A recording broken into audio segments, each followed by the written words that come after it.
You've been playing well, confidence is high, and you feel your competitive spirit wants more. This is your time to take a shot at the big game. You've wanted to test yourself in the high stakes, and you feel there's no time like the present.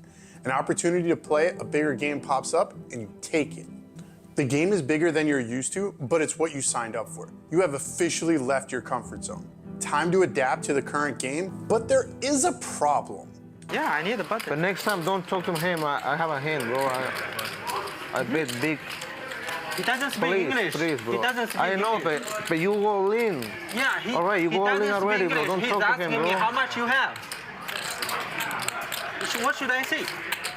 He asked me how much I bet. I said 8-8. You did. He said Bachem Ba. I know, He doesn't speak English. The majority of the players are switching between English and another language. At first, you give everyone the benefit of the doubt, but as the night goes on, you feel less and less comfortable being excluded from the conversation. Is this the price to pay for admission to the bigger game? No. You want to be accepted, but you aren't willing to get scammed for it. What are your options? Speak up. The dealers and floor are usually responsible for enforcing an English-only rule while a hand is being played. If the rule is being loosely followed because it's a high-stakes private game, you need to make it known that you don't feel comfortable with the language barrier. Personally, I try and make it a joke, like, oh, I want to be in on the secret. And it's a friendly reminder that not everyone understands what's being said. Other times, I've pretended I was in on the conversation and said like, oh no, it's the green one.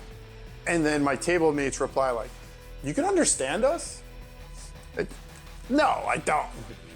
It gets the point across without saying something like, hey, English only. Have you ever had to speak up about this? Hit the like button for yes, and if it's interesting, share it in the comments. If that didn't work, repeat yourself. Would you mind stepping down from there with your license and registration? Sure, I was just Good morning. kind of... Would you mind stepping down from there with your license and registration? If a subtle hint doesn't work, I'd suggest taking a more direct approach. Private and semi-private games are known for being a little lax on the rules as long as everyone's okay with it. In this case, you are not. Being direct with your concerns makes it clear that you take this rule seriously. Most people want to be accommodating in a private game.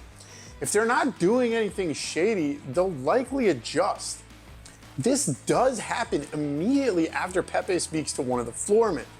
For the next few hands, nobody speaks another language besides English. Still not comfortable? Leave. Whether it's a live stream you earned a spot on or a private game you've been invited to, you are the treasury of your own fortune.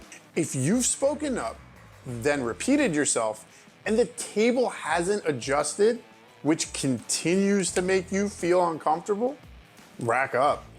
You do not need to risk your financial security. Forget what others think if you leave early. It's your bankroll.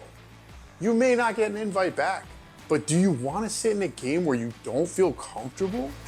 If you got some value from this video, smash that like button, consider subscribing, and click here to keep it going.